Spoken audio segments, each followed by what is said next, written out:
Ambassador Eric Garcetti has been in India for a couple of years, part of a process of the relationship between India and the United States evolving, changing. We've seen that process now for several years, but there's been a sense of continuity which Ambassador Garcetti has really helmed over the last couple of years. Thanks very much for speaking to us. I'm sad in a sense that you're going to be going back to the US, but so be it. That's just the way things move. But I think the real concern in India, I don't know if concern is the right word, is will there be continuity in the relationship, as has been the case in the past?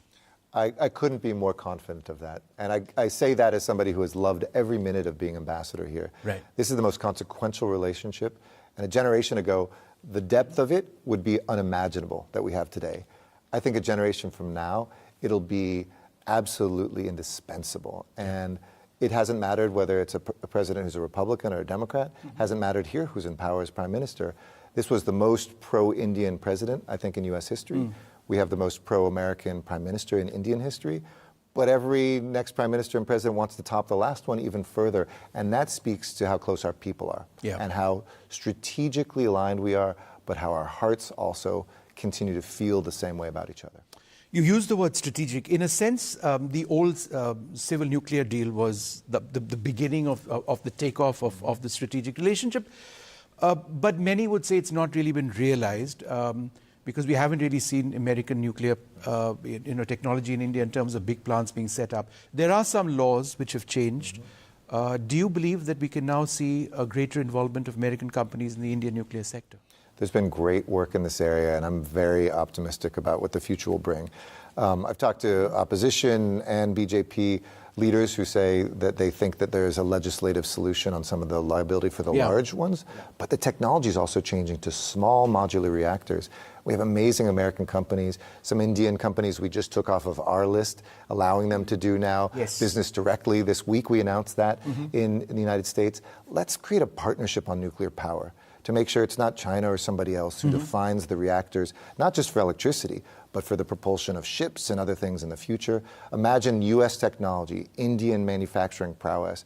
And so there's a couple companies in those conversations right now about joint ventures that I think would address liability, saying, of course, you can have zero liability, but a car isn't liable for 50 years after you build it. Let's figure out a pathway where our opponents don't outflank us and where the U.S.-India partnership defines the nuclear future. ISET, or the development of key technologies, critical technologies, is a huge part of the strategic relationship. A part of that is semiconductors. Yes. How could that potentially drive the strategic relationship and also the economic relationship? Because we keep talking about, as does the United States, resilient supply chains. You know, we have that same desire to make sure we're not overly dependent on one country. It's good for our national security, it's good for our economic security, but you know what else? It's good for the world.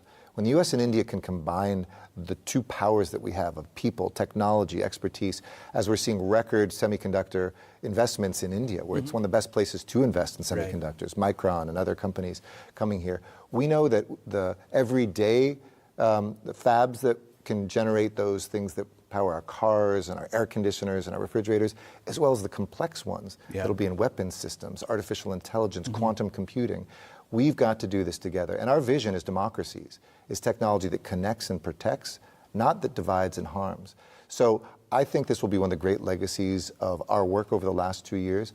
And there isn't a week that goes by where an American company isn't ready to come here. I hope India can continue to make those investments, because then the future looks quite bright.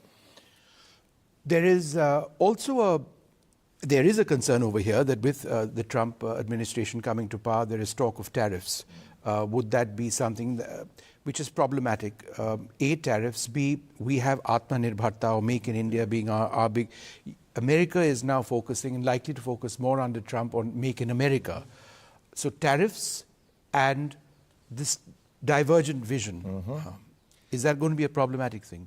So we've settled every trade dispute since I've been ambassador together with the Indian government, and that's meant more jobs on both sides. I'm a big fan of having less friction, lower tariffs, lower barriers.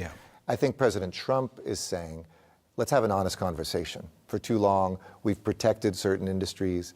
For too long, there's been subsidies in certain areas.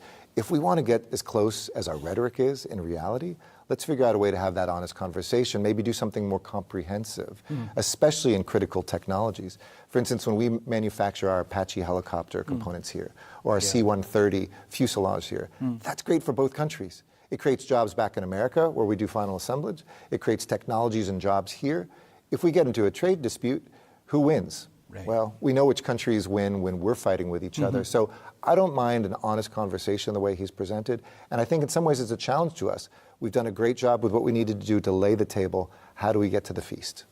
All right, Ambassador Garcetti, wonderful speaking to you. Thank you. It's been a great innings over here. You are, of course, a big fan of India.